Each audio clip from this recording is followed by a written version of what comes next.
Assalamualaikum warahmatullahi wabarakatuh. Nama saya Melina Riri Sabrina dari kelas 12 MIPA 2, absen 15. Saya akan mempresentasikan tentang pertumbuhan dan perkembangan pada manusia dan hewan. Apa itu pertumbuhan dan perkembangan? Yang pertama, pengertian pertumbuhan. Pertumbuhan merupakan proses perubahan yang disertai dengan pertambahan ukuran akibat dari pembelahan dan pembesaran sel. Pertumbuhan memiliki sifat yang kuantitatif karena bisa dilihat dan diukur menggunakan alat ukur. Pertumbuhan juga memiliki sifat tidak dapat kembali seperti semula atau disebut dengan irreversible. Selanjutnya, pengertian dari perkembangan.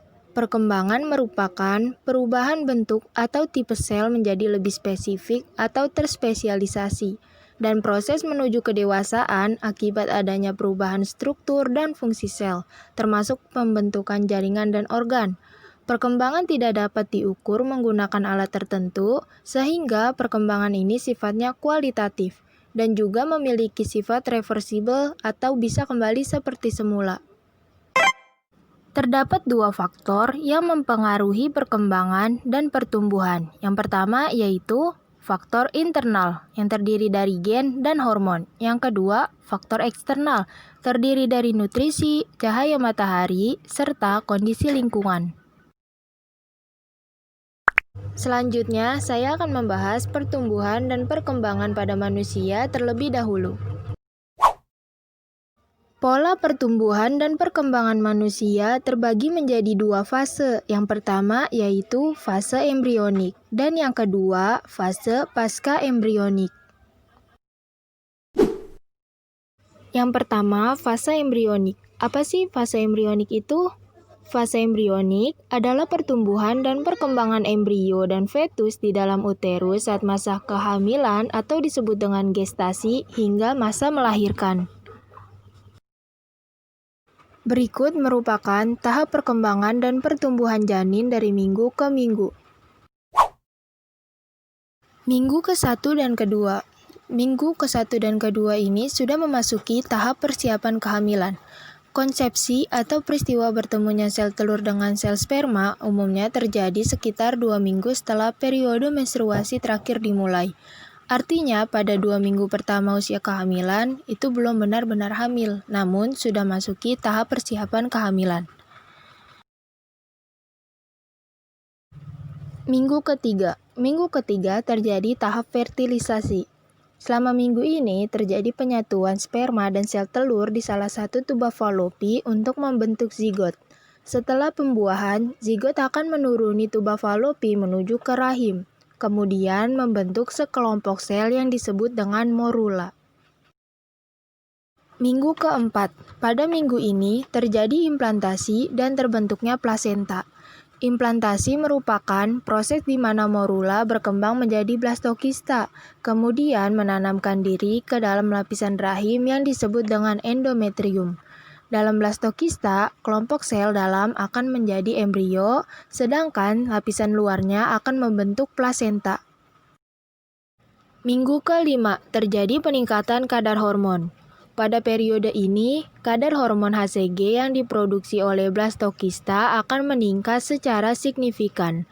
Hal ini menandakan ovarium telah berhenti melepaskan sel telur dan menghasilkan lebih banyak estrogen dan progesteron. Peningkatan kadar hormon ini akan menghentikan periode menstruasi dan mendorong pertumbuhan plasenta. Ini berguna untuk membentuk suplai darah yang kaya akan oksigen dan nutrisi untuk janin. Di tahap ini, embrio mulai memiliki 3 lapisan. Yang pertama, ektoderm, yaitu membentuk lapisan kulit terluar bayi, sistem saraf pusat, dan perifer mata serta telinga bagian dalam. Yang kedua, mesoderm, yang berfungsi sebagai dasar untuk tulang bayi, otot, ginjal, dan sistem reproduksi.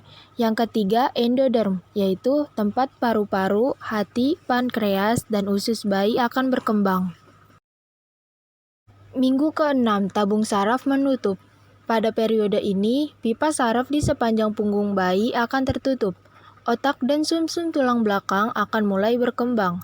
Jantung dan organ lain juga mulai terbentuk. Struktur dasar mata dan telinga pun mulai berkembang.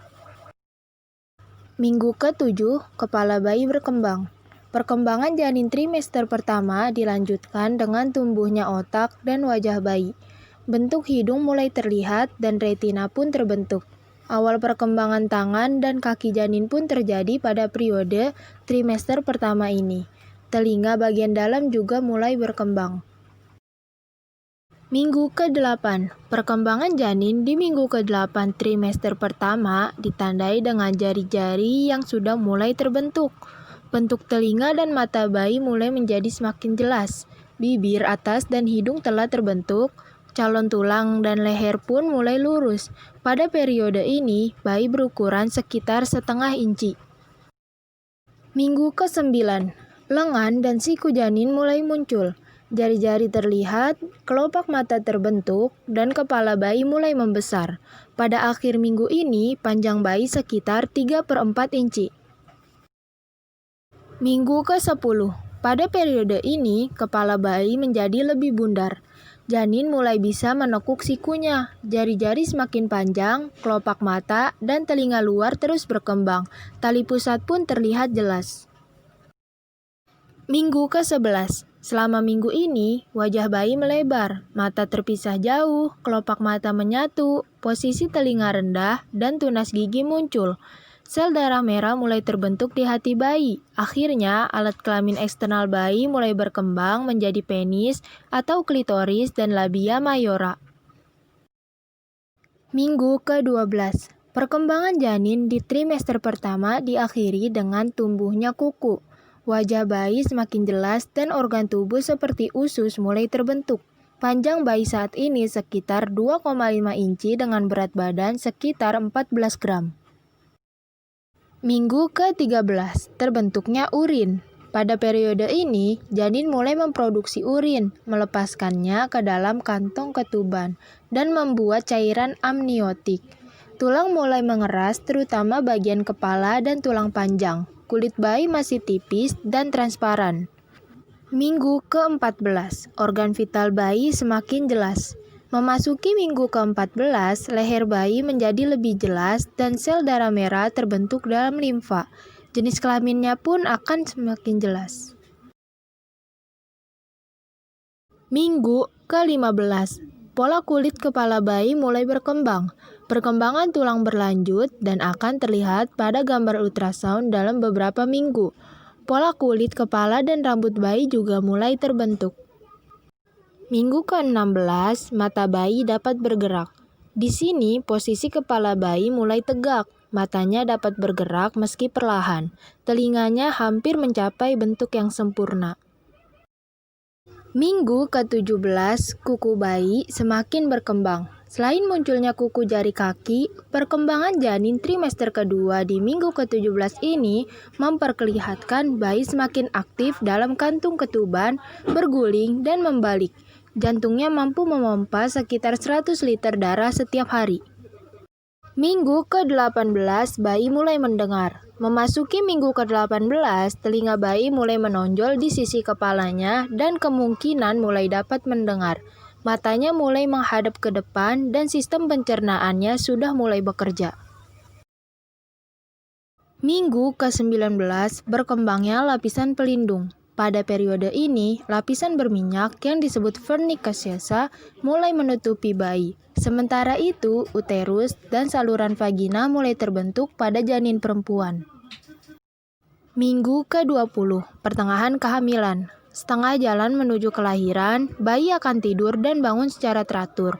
Saat ini, bayi berukuran sekitar 6,1/3 inci dengan berat lebih dari 320 gram. Minggu ke-21, bayi dapat menghisap jempolnya. Pada periode ini, tubuh bayi mulai tertutup rambut halus dan bulu yang disebut lanugo. Lanugo membantu menempelkan vernix caseosa pada kulit. Refleks sederhana seperti menghisap jempol juga mulai terlihat. Minggu ke-22, rambut bayi semakin jelas terlihat. Pada tahap perkembangan janin trimester kedua ini, alis dan rambut bayi semakin terlihat. Pada janin laki-laki, testis mulai turun. Minggu ke-23, sidik jari tangan dan telapak kaki terbentuk. Di periode ini, bayi mulai mampu menggerakkan matanya dengan cepat.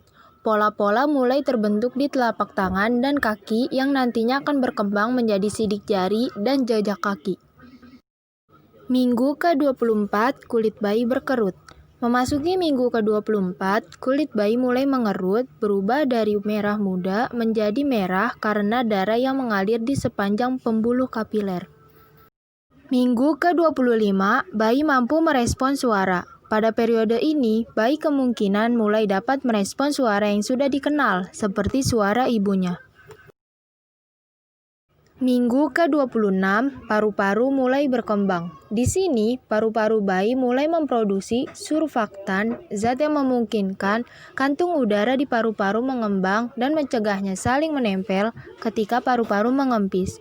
Saat ini, bayi berukuran sekitar 9 inci dengan berat sekitar 820 gram. Minggu ke-27, trimester kedua berakhir. Memasuki 27 minggu, sistem saraf bayi semakin matang dan sempurna. Bayi juga bertambah gemuk serta kulitnya terlihat lebih halus. Trimester ketiga berlangsung dari minggu ke-28 sampai 40.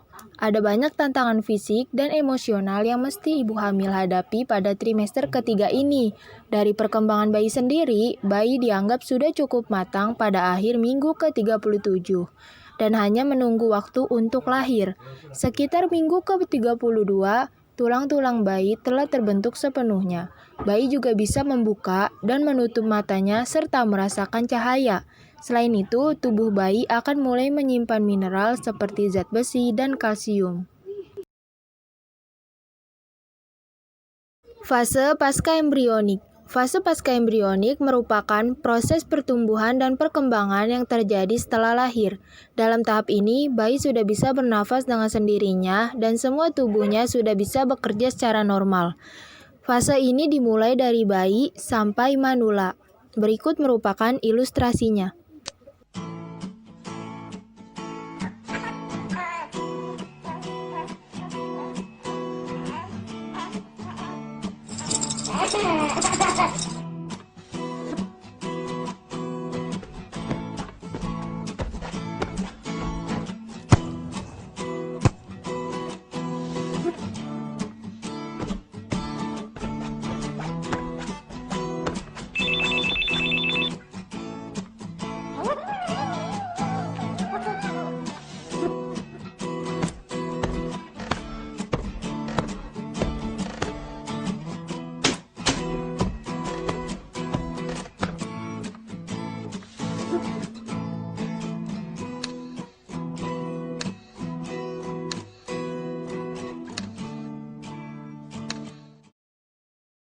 Selanjutnya, pertumbuhan dan perkembangan pada hewan.